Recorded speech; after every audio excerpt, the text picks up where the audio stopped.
Dis nie 'n werk nie. Dis nie verkoop nie. So wat is dit? Dis presies wat ek ook gewonder het, want alles wat ek geken het, was, jy werk vir geld, of jy verkoop iets om ekstra te maak. Dis dit. So toe ek hiervan hoor, het dit nie heeltemal sin gemaak vir my nie. Hoe kan dit nie 'n werk wees nie, maar jy verdien? Hoe kan dit nie verkoop wees nie, maar steeds inkomste? En dis waar ek anders begin dink het.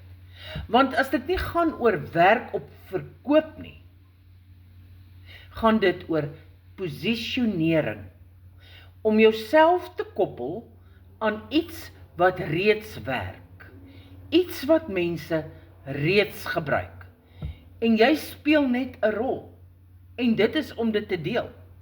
Geen druk, geen jaag nie, net 'n ander manier om daarna te kyk.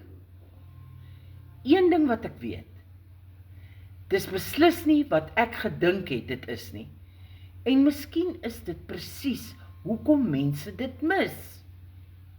As jy meer wil weet, sit vir my ja in die kommentaar.